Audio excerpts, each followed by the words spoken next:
ಅತ್ಯುತ್ತಮ ಆಹಾರ super diet ಈ ಒಂದು ಹಾರ್ಟ್ ಪ್ರಾಬ್ಲಮ್ಸು, ಅದು ಕ್ರಾನಿಕ್ ಅಂಜೈನಾ ಅಂದರೆ ಚೆಸ್ಟ್ ಪೇನ್ ಆಗಿರ್ಬೋದು, ಡೈಲೇಟೆಡ್ ಕಾರ್ಡಿಯೋಮಯೋಪತಿ ಹಾರ್ಟ್ ಊದ್ಕೊಂಡಿರ್ಬೋದು, ಅರ್ಥಮಿಯಾ ಅಬ್ನಾರ್ಮಲ್ ಹಾರ್ಟ್ ಬೀಟಿಂಗ್ ಇರ್ಬೋದು, ವೆಸಲ್ ಡಿಸೀಸ್ ಇರ್ಬೋದು, ಅಂದರೆ ಟ್ರಿಪಲ್ ವೆಸಸ್ ಎಲ್ಲನೂ, ಇದಕ್ಕೆಲ್ಲನೂ ಇದು ಅತ್ಯುತ್ತಮ ಆಹಾರ ಫಾಲೋ ಮಾಡಬೇಕು. ಈಗ ಈ ಒಂದು ಅತ್ಯುತ್ತಮ ಆಹಾರದಲ್ಲಿ ಏನು ತಿನ್ನಬಾರದು ಅನ್ನೋದು ನಾನು ಹೇಳಿದ್ದೀನಿ. ಇದನ್ನು ಎಲ್ಲರೂ ಸಹ ಫಾಲೋ ಮಾಡಿದರೆ ನನ್ನ ಸಪ್ಲಿಮೆಂಟ್ ಆಗಲಿ ನನ್ನ ಮೆಡಿಸಿನ್ ಆಗಲಿ ಅಂತ ಅನ್ಬೋದು, ಎಫೆಕ್ಟಿವ್ ಆಗೋದು ರಿಸಲ್ಟ್ಸ್ ಬರುತ್ತೆ. ಇದರಲ್ಲಿ 5 ಗ್ರಾಮಿಗಿಂತ ಮೇಲೆ ಉಪ್ಪು ತಿನ್ನಬಾರ್ದು. ಅದಕ್ಕೆ ಸಿಂಪಲ್ ಏನು ಮಾಡಬೇಕಂದ್ರೆ 1 ಗ್ರಾಮ್ದು ಸಾಶೆ ಸಿಗುತ್ತೆ ಸಾಲ್ಟ್ದು. ಆ ಸಾಶೆ 1 ಗ್ರಾಮ್ ಪಾಕೆಟನ್ನ ಬೆಳಗ್ಗೆ ನಾಷ್ಟಕ್ಕೆ 1 ಗ್ರಾಮು, ಮಧ್ಯಾಹ್ನ 1 ಗ್ರಾಮು, ಸಂಜೆ 1 ಗ್ರಾಮು. ಆವಾಗ ರಿಸಲ್ಟ್ ನೋಡ್ಬೋದು. ಯಾಕೆಂದರೆ ಸಾಲ್ಟು ಅಂದರೆ ಉಪ್ಪು ಮತ್ತು ಎಣ್ಣೆಗಳು ಮಿಕ್ಸ್ ಆದಾಗೇನೆ ಬ್ಲಾಕೇಜಸ್ ಆಗೋದು ಅಂತ ವೈದ್ಯಕೀಯ ವಿಜ್ಞಾನ ಹೇಳುತ್ತೆ. ಅದಾದಮೇಲೆ ಬಾಡಿನಲ್ಲಿ ಹೂತಾ ಇದ್ದರೆ, ಅಂದರೆ ವಾಟರು ಲಂಗಲ್ಲಿರಲಿ, ಹೊಟ್ಟೆಯಲ್ಲಿರಲಿ ಅಥವಾ ಕಾಲಿನಲ್ಲಿ ಹೂತಾ ಇತ್ತಂದರೆ ಆವಾಗ 1 ಲೀಟ್ರ್ ಮೇಲೆ ನೀರು ಕುಡಿಬಾರ್ದು. ಮತ್ತು ಯಾವುದೇ ಎಣ್ಣೆ, ತುಪ್ಪ, ಬೆಣ್ಣೆ ತಿನ್ನಬಾರ್ದು. ಬರೀ ಒಗ್ಗರಣೆಗೆ ಏನು ನಾವು ಅರ್ಧ ಟೀ ಸ್ಪೂನ್ ಯೂಸ್ ಮಾಡ್ತೀವಿ, ಒಂದು ಒಳ್ಳೆ ಅರೋಮಾ ಅಂದರೆ ಒಂದು ಒಳ್ಳೆಯ ರೀತಿ ಅದು ಟೇಸ್ಟ್ಗೆ ಅಷ್ಟೇ ಯೂಸ್ ಮಾಡಬೇಕು. ಯಾವುದೇ ಹಾಲು ಮತ್ತು ಅದರ ಪ್ರಾಡಕ್ಟ್ಸ್ ಅಂದರೆ ಕ್ರೀಮ್ ಆಗಲಿ, ಐಸ್ ಕ್ರೀಮ್ ಆಗಲಿ, ಇವೆಲ್ಲ ತಿನ್ನಬಾರ್ದು. ಆದರೆ ಇದು ಮೊಸರು ತುಂಬ ಇಂಪಾರ್ಟೆಂಟ್, ಅದು ತಿನ್ನಬೇಕು. ಮತ್ತು ಬೇಕ್ರಿ ಪ್ರಾಡಕ್ಟ್ಸು, ಕೇಕ್ ಆಗಿರ್ಬೋದು, ಬಿಸ್ಕೆಟ್ ಆಗಿರ್ಬೋದು, ಕುಕ್ಕೀಸ್ ಆಗಿರ್ಬೋದು, ಬ್ರೆಡ್ ಆಗಿರ್ಬೋದು, ಅದನ್ನು ತಿನ್ನಬಾರ್ದು. ಮತ್ತು ಆಲ್ಕೋಹಾಲ್ ಮತ್ತು ಕೋಲ್ಡ್ ಡ್ರಿಂಕ್ಸು ಇವನ್ನೆಲ್ಲ ಕುಡಿಬಾರ್ದು. ಫ್ರೂಟ್ ಜ್ಯೂಸಸ್ಸು, ಫ್ರೆಶ್ ಜ್ಯೂಸು, ಅದು ಏನು ಎಡಿಮಾ ಅಂದರೆ ವಾಟರ್ ಅಕ್ಯುಮುಲೇಷನ್ ಇಲ್ಲ ಅಂದರೆ ಬಾಡಿನಲ್ಲಿ ಕುಡಿಬೇಕು, ಇಲ್ಲಾಂದರೆ ಕುಡಿಬಾರ್ದು. ಈ ಪ್ಯಾಕ್ಡ್ ಜ್ಯೂಸ್ ಅಂತೂ ಕುಡಿಲೇಬಾರ್ದು. ಮತ್ತು ಏನು ತಿನ್ನಬೇಕು ಅದು ಭಾರಿ ಇಂಪಾರ್ಟೆಂಟು. ಇದು ವೆರಿ ಸಿಂಪಲ್, ಅದು ಲೈಫ್ ಸ್ಟೈಲನ್ನೇ ಚೇಂಜ್ ಮಾಡುತ್ತೆ. ಬಾಡಿ ಹೆಂಗೆ ಚೇಂಜ್ ಆಗೋದ್ರೆ ನೀವು ಇಮ್ಯಾಜಿನ್ ಮಾಡ್ಕೊಳಕ್ಕಾಗಲ್ಲ. ಒಂದು ಪ್ರೀಬಯೋಟಿಕ್ಸ್ ತೊಗೊಳ್ಬೇಕು. ಫಸ್ಟ್ ಆಫ್ ಆಲ್ ಪ್ರೀಬಯೋಟಿಕ್ಸ್ ಅಂದರೆ ಏನು, ಪ್ರೋಬಯೋಟಿಕ್ಸ್ ಅಂದರೆ ಏನು ಅರ್ಥ ಮಾಡ್ಕೊಳ್ಬೇಕು. ಪ್ರೀಬಯೋಟಿಕ್ಸ್ ಅಂದರೆ ನಮ್ಮ ಹೊಟ್ಟೆಯಲ್ಲಿರುವ ಉಪಯುಕ್ತ ಜೀವಾಣು, ಅದರ ಆಹಾರ, ಇದು ಅಮ್ಮನಿಂದ ಬರೋದು ಮಗು ಆಗೋ ಸಮಯದಲ್ಲಿ. ಆ ಒಂದು ಉಪಯುಕ್ತ ಜೀವಾಣುಗಳಿಗೆ ಗೊತ್ತು ಯಾವ ಆರ್ಗನ್ಗೆ, ಅಂದರೆ ಯಾವ ಜೀವಕೋಶಕ್ಕೆ, ಸೆಲ್ಲಿಗೆ ಯಾವ ಪೋಷಕಾಂಶಗಳನ್ನು ಕೊಡಬೇಕು ಅಂತ. ಅದರ ಪ್ರಕಾರ ಅದು ಎನ್ಸೈಮ್ಸ್ನ ಉತ್ಪತ್ತಿ ಮಾಡುತ್ತೆ. ಆ ಎನ್ಸೈಮ್ಸು ಕೆಟ್ಲಿಸ್ಟ್ ಆಗಿ ನಾವು ಏನು ಆಹಾರ ತಗೊಳ್ತೀವಿ ಅದನ್ನ ಸಪ್ರೇಟ್ ಮಾಡಿ ಅದಕ್ಕೆ ಸಪ್ಲೈ ಮಾಡುತ್ತೆ. ಆದ್ದರಿಂದ ಅದರ ಪೋಷಣೆಗೆ ನಾವೇನು ಆಹಾರ ಕೊಡ್ತೀವಿ ಅದನ್ನು ಪ್ರೀಬಯೋಟಿಕ್ಸ್ ಅಂತೀವಿ. ಅದು ಮನೆಯಲ್ಲೇ ಇದೆ. ಅದು ಬೆಳ್ಳುಳ್ಳಿ, ಮೆಂತ್ಯಕಾಳು ಅಂದರೆ ನೆನೆಸಿದ್ದು, ಆಮೇಲೆ ಶುಂಠಿ. ಅದನ್ನು ಬೆಳಗ್ಗೆ ಸಪ್ಲಿಮೆಂಟ್ಸ್ ತಗೊಂಡಾದಮೇಲೆ ಆ ಒಂದು ಬೆಳ್ಳುಳ್ಳಿ 3ರಿಂದ 4 ಎಸಳು ಅಥವಾ 2ರಿಂದ 3 ಎಸಳು ಹಾಕ್ಕೊಂಡು ತಿನ್ನಬೇಕು. ಖಾರ ಆಯಿತು ಅಂದರೆ ನೀರು ಕುಡಿಬೇಕು.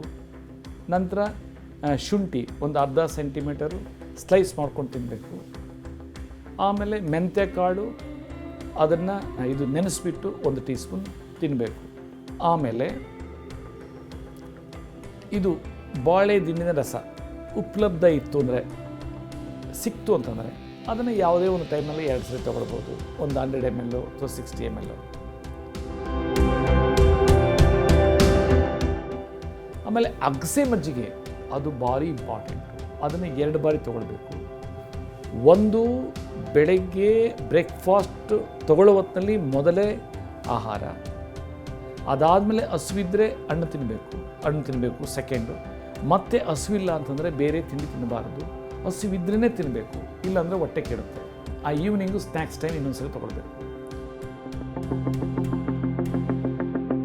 ಇದರ ಮಹತ್ವಪೂರ್ಣ ಏನು, ಒಂದು ಇದರಲ್ಲಿ ಲಿಗ್ನನ್ಸ್ ಇದೆ. ಇದು ಶರೀರನ ಡಿಟಾಕ್ಸ್ ಮಾಡುತ್ತೆ. ಪಂಚಕರ್ಮ.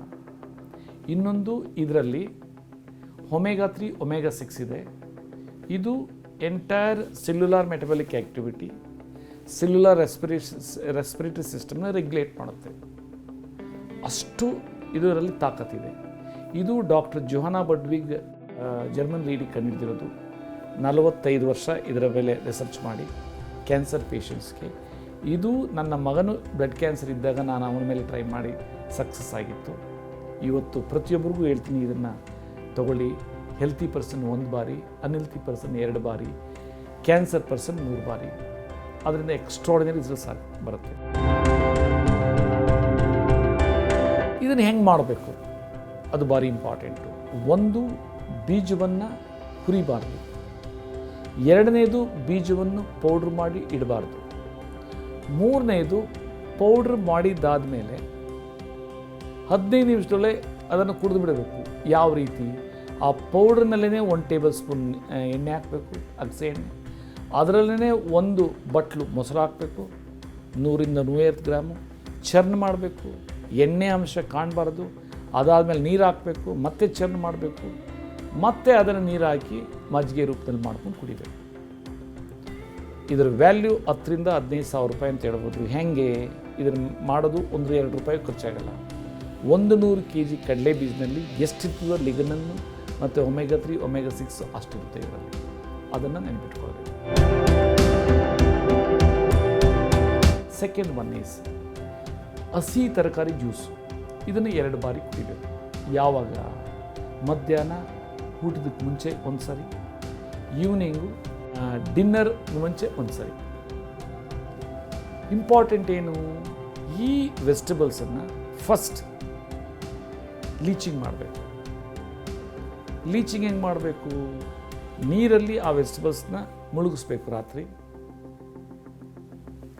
ಬೆಳಗ್ಗೆ ಈ ಬಾಯ್ಲ್ಡ್ ವಾಟರ್ನಲ್ಲಿ ಡಿಪ್ ಮಾಡಿ ಎತ್ತಿಬಿಟ್ಟು ಅದನ್ನು ಉಪಯೋಗಕ್ಕೆ ತರಬೇಕು. ಅದೇ ಲೀಚಿಂಗು. ಅದರಲ್ಲಿ ಎಲ್ಲ ಪೆಸ್ಟಿಸೈಡ್ಸು, ಪೊಟ್ಯಾಷ್ ಎಲ್ಲ ಆಚೆಗೆ ಬಂದುಬಿಡ್ತೈತೆ.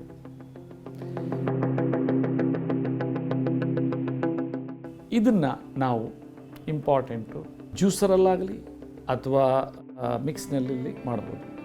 ಇದರಲ್ಲಿ ಏನೇನು ವೆಜಿಟೇಬಲ್ಸ್ ಹಾಕಬೇಕು ಅದನ್ನು ಸಿಂಪ್ಲಿಫೈಡ್ ಹೇಳ್ತೀನಿ. B3C4 ಅಂದರೆ 7 ಇಂಗ್ರೀಡಿಯೆಂಟ್ಸು. ಅದರಲ್ಲಿ ಒಂದು ಫ್ರೂಟು ಯಾವುದೇ ಆಗಲಿ, ಪೈನಾಪಲ್ಲು, ಆ್ಯಪಲ್ಲು ಯಾವುದೇ ಆಗಲಿ ರುಚಿಗೆ. ನಂಬರ್ 1 B3 ಅಂದರೆ ಬೀಟ್ರೂಟ್, ಬಾಟ್ಲ್ ಗಾರ್ಡ್ ಅಂದರೆ ಸೋರೆಕಾಯಿ, ಆಮೇಲೆ ಬೀಟ್ಲ್ ವೈನ್ ಅಂದರೆ ಇದು ಈಳ್ಳೆದೆಲೆ 1 ಅಥವಾ 2, ಇನ್ನು ಮಿಕ್ಕಿದೆಲ್ಲ ಈಕ್ವಲ್ ಕ್ವಾಂಟಿಟಿ.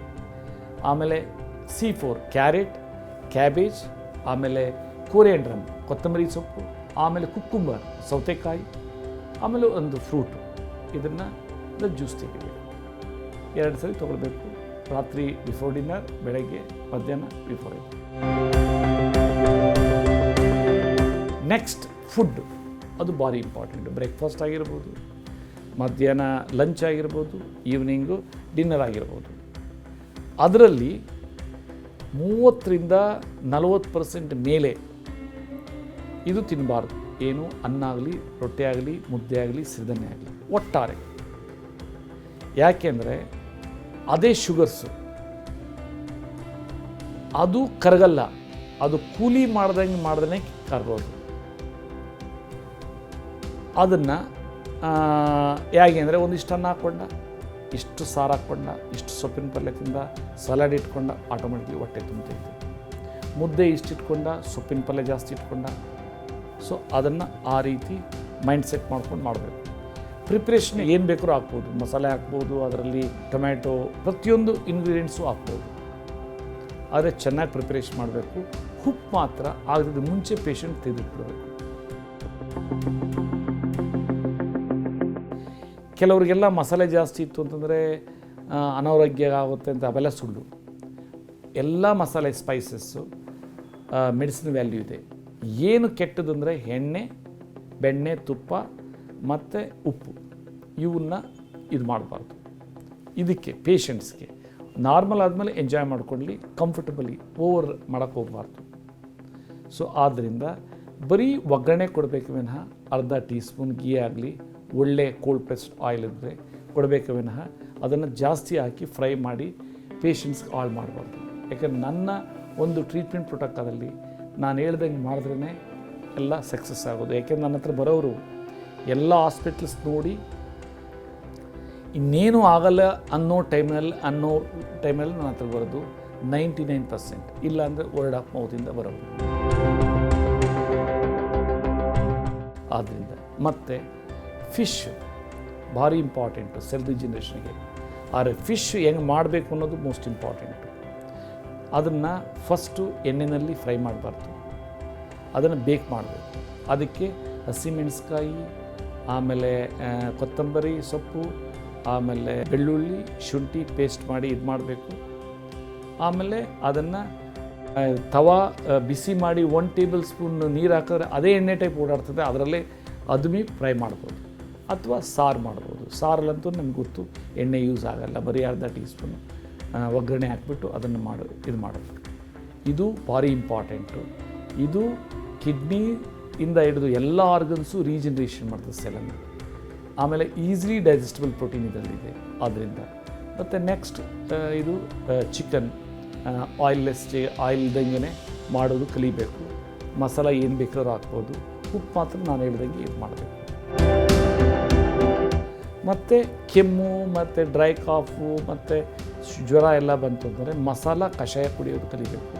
ಆ ಮಸಾಲ ಕಷಾಯ ವೆರಿ ವೆರಿ ಇಂಪಾರ್ಟೆಂಟ್. ಅದರಲ್ಲಿ ಬೆಲ್ಲ, ಶುಂಠಿ, ಕರಿಮೆಣಸು, ಏಲಕ್ಕಿ, ಆಮೇಲೆ ಲವಂಗ, ಆಮೇಲೆ ಚಕ್ಕೆ ಇವನ್ನೆಲ್ಲ ಕುಟ್ಬಿಟ್ಟು 200 ml ನೀರಲ್ಲಿ ಬಾಯ್ಲ್ ಮಾಡಿಬಿಟ್ಟು ಟೀ ಹಂಗೆ ಎಷ್ಟು ಹೊತ್ತು ಬೇಕಾದ್ರೂ ಕುಡಿಬೋದು.